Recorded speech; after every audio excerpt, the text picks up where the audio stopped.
আমার এটা নিয়ে কোনো ইন্টারেস্ট নেই। ওর উত্তর প্রশান্ত কিশোর দিয়ে দিয়েছে।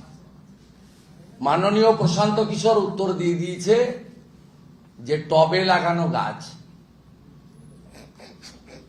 টবে লাগানো গাছ আমার কথা না, মাননীয় ভিকের কথা উত্তর দিয়ে দিয়েছেন। ভাইপোর পলিটিক্যাল স্ট্যান্ডার্ড এবং কোয়ালিটি নিয়ে প্রশান্ত কিশোর যা বলেছেন পরশুদিন, এর বাইরে আমার কিছু বলার নেই। পরবর্তীকালে জেল টেল খেটে আসার পরে চোর পার্থর পা ধরে টেকনো ইন্ডিয়ার সত্যম তিনি 3 লক্ষ টাকা করে বেতন দিতেন।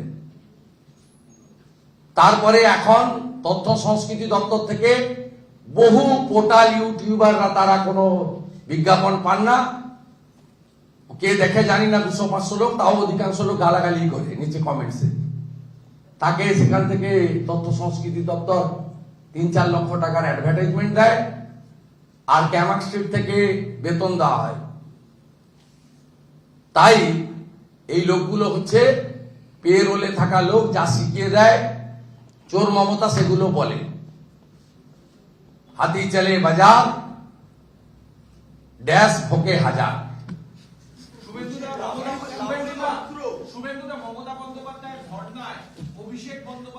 আর না আর না ভাই, সরকারি মতো শিক্ষা পড়ছে।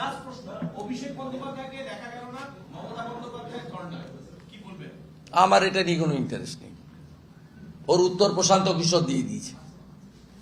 মাননীয় প্রশান্ত কিশোর উত্তর দিয়ে দিয়েছে যে টবে লাগানো গাছ, টবে লাগানো গাছ আমার কথা না, মাননীয় ভিকের কথা উত্তর দিয়ে দিয়েছেন। ভাইপোর পলিটিক্যাল স্ট্যান্ডার্ড এবং কোয়ালিটি নিয়ে প্রশান্ত কিশোর যা বলেছেন পরশুদিন, এর বাইরে আমার কিছু বলার নেই। তিনি পরিষ্কার বলে দিয়েছেন, কি বলেছেন সবাই জানেন, নোজ এভরিবডি। একটা বিষয় নিয়ে যেটা কনফিউশন আছে যে মুখ্যমন্ত্রী বারবার বলছেন 2003 এর ক্যাগ রিপোর্ট, সেটার উত্তর আমরা কি করে দেব? 2003 এর ক্যাগ রিপোর্ট কেন কন্টিনিউয়াস? না, উনি যেটা বারবার বলছেন যে 2016 সালের পর থেকে কি হয়েছে, ক্যাগ রিপোর্টটা পুরো পড়ুন। লুকানোর কি আছে? আজকে বিধানসভায় পড়তে দিয়ে অর্থমন্ত্রী একটা স্টেটমেন্ট করে দিতে পারতেন যে 2003 সালের। লুকাচ্ছেন কেন? পিএসসিতে প্লেস করছেন না কেন? অ্যাসেম্বলির টেবিল করছেন না কেন? ডিসকাশনের সুযোগ দিচ্ছেন না কেন? আপনাকে বলছে ক্রস করার সুযোগ নেই। আমাদের কেন? অ্যাসেম্বলি তো ফাইনাল, অ্যাকাউন্টেবিলিটি গভর্নমেন্টের দায়বদ্ধতা তো অ্যাসেম্বলিতে। অ্যাসেম্বলিতে কেন আপনি ডিসকাশনে আনছেন না? ভুয়া অ্যাকাউন্টের কথা বলেছে 16 সালের পরে। মুখ্যমন্ত্রী, আমি তার প্রতি শ্রদ্ধা রেখেই বলি, তার বয়সকে শ্রদ্ধা জানিয়েই বলি, তিনি অর্থনীতি সম্পর্কে জানেন না। আগে ডক্টর অমিত মিত্রর কথাই চলতেন, এখন চোর হরিকৃষ্ণ দ্বিবেদীর কথাই চলেন। যা শিখিয়ে দেন তাই বলেন। উনি কার্যত অর্থনীতি সম্পর্কে, ক্যাগ সম্পর্কে, ক্যাগ কি জিনিস, তার ক্ষমতা কতটা, এখতিয়ার কতটা, ক্যাগটা ভারত সরকারের অর্থমন্ত্রের নিয়ন্ত্রণে না একটা অটোনোমাস কনস্টিটিউশনাল বডি? ক্যাগের রিপোর্টে ফ্রড ধরা পড়লে তার পরিণতি কি হয়, এ সম্পর্কে মুখ্যমন্ত্রীকে আগে ডক্টর অমিত মিত্র অন্ধকারে রেখেছিলেন, এখন তার ফাইন্যান্সিয়াল অ্যাডভাইসার দ্বিবেদী অন্ধকারে রেখেছেন। শুভেন্দুদা, আপনি অর্থমন্ত্রীর কথা বললেন, চন্দ্রিমা ভট্টাচার্য তিনি বলছেন যে ক্যাগ নিয়ে বিধানসভায় আলোচনার কোনো প্রশ্নই নেই। ল্যাম্প পোস্ট, উত্তর দেওয়ার দরকার নেই।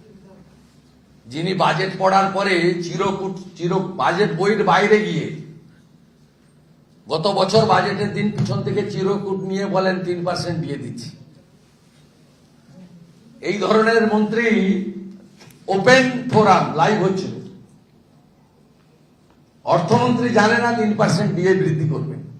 এই ধরনের ল্যাম্পপোস্ট মন্ত্রীদের সম্পর্কে উত্তর দিয়ে মূল্যবান সময় নষ্ট করার কোনো প্রয়োজন আছে বলে আমি মনে করি না। আমার এটা নিয়ে কোনো ইন্টারেস্ট নেই। ওর উত্তর প্রশান্ত কিশোর দিয়ে দিয়েছে। মাননীয় প্রশান্ত কিশোর উত্তর দিয়ে দিয়েছে যে টবে লাগানো গাছ, টবে লাগানো গাছ আমার কথা না, মাননীয় ভিকের কথা উত্তর দিয়ে দিয়েছেন। ভাইপোর পলিটিক্যাল স্ট্যান্ডার্ড এবং কোয়ালিটি নিয়ে প্রশান্ত কিশোর যা বলেছেন পরশুদিন, এর বাইরে আমার কিছু বলার নেই। পরবর্তীকালে জেল টেল খেটে আসার পরে চোর পার্থর পা ধরে টেকনো ইন্ডিয়ার সত্যম, তিনি 3 লক্ষ টাকা করে বেতন দিতেন। তারপরে এখন তথ্য সংস্কৃতি দপ্তর থেকে বহু পোর্টাল ইউটিউবাররা তারা কোনো বিজ্ঞাপন পান না, কে দেখে জানি না, 200-500 লোক, তাও অধিকাংশ লোক গালাগালি করে নিচে কমেন্টসে। তাকে সেখান থেকে তথ্য সংস্কৃতি দপ্তর 3-4 লক্ষ টাকার অ্যাডভার্টাইজমেন্ট দেয়, আর ক্যামাক স্ট্রিট থেকে বেতন দেওয়া হয়। তাই এই লোকগুলো হচ্ছে পেরোলে থাকা লোক, যা শিখিয়ে দেয় চোর মমতা সেগুলো বলে। হাতি চলে বাজার, ড্যাশ ভোকে হাজার।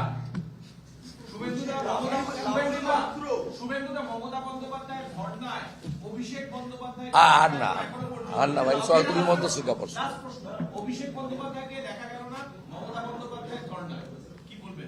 আমার এটা নিয়ে কোনো ইন্টারেস্ট নেই। ওর উত্তর প্রশান্ত কিশোর দিয়ে দিয়েছে, মাননীয় প্রশান্ত কিশোর উত্তর দিয়ে দিয়েছে যে টবে লাগানো গাছ, টবে লাগানো গাছ আমার কথা না, মাননীয় পিকের কথা উত্তর দিয়ে দিয়েছেন। ভাইপোর পলিটিক্যাল স্ট্যান্ডার্ড এবং কোয়ালিটি নিয়ে প্রশান্ত কিশোর যা বলেছেন পরশুদিন, এর বাইরে আমার কিছু বলার নেই। তিনি পরিষ্কার বলে দিয়েছেন, কি বলেছেন সবাই জানেন, নোজ এভরিবডি।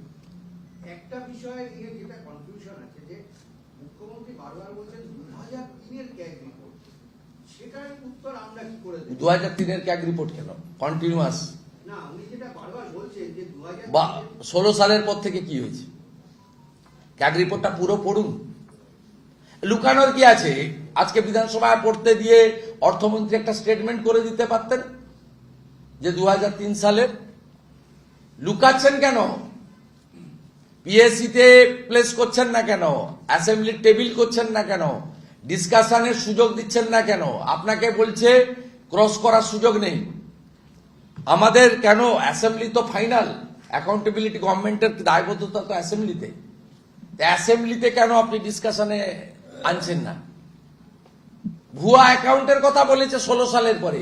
মুখ্যমন্ত্রী, আমি তার প্রতি শ্রদ্ধা রেখেই বলি, তার বয়সকে শ্রদ্ধা জানিয়েই বলি, তিনি অর্থনীতি সম্পর্কে জানেন না। আগে ডক্টর অমিত মিত্রর কথাই চলতেন, এখন চোর হরিকৃষ্ণ দ্বিবেদীর কথাই চলেন।